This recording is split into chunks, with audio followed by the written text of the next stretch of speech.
En apparence, l'eau ne manque pas dans les marais.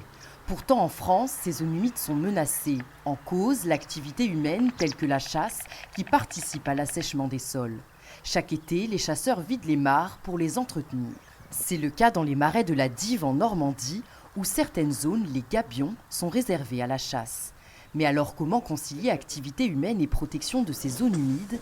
Des défenseurs de l'environnement sensibilisent les chasseurs à ces risques. On collabore simplement pour tenter, sur les 250 gabionneurs donc, qui ont une barre de chasse, de tout faire pour les inciter, les convaincre de laisser un peu d'eau. Garder les mares en eau et ainsi favoriser la biodiversité.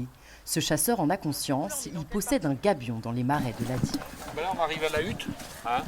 Là c'est la mare qui est à partir du 20 août qui est en eau. Hein. Donc on a la hutte pour chasser la nuit. Hein. Donc les gens ils viennent, la mare est pleine d'eau. Et quand il y a un gibier qui pose, ils peuvent le tirer. Ils ouvrent la trappe et là ils tirent. Sous la forme d'un guide, le label Territoire de faune sauvage marque une coopération entre écologistes et chasseurs. Quand la chasse est fermée.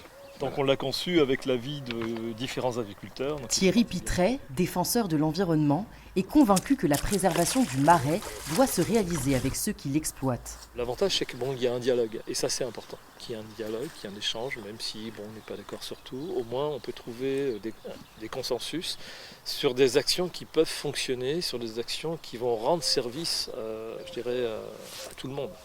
Le but, rallier le plus de gabionneurs au label pour sauvegarder le marais. Moi aussi, je suis réticent en premier lieu, mais si on tente rien, on n'a rien. Moi, je veux faire l'essai et surtout remettre de la faune, parce que je pense que on a pas mal détruit certaines choses dans notre paysage. Ce chasseur a inscrit son gabion parmi les 2000 hectares des marais déjà protégés par le label. Il le laissera en eau cet été. Il y a 250 gabions sur un territoire comme celui-ci. Là, ça commence à avoir des effets très bénéfiques.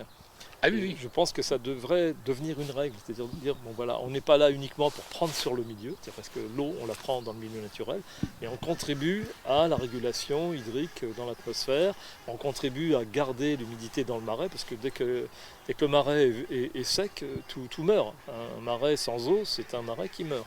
Donc c'est aussi ça. Si on regarde ça à une échelle plus importante, on s'aperçoit que là, on a vraiment un levier très intéressant pour lutter contre le changement climatique. Souvent présentés dos à dos, environnementalistes et exploitants agricoles gagnent à travailler main dans la main.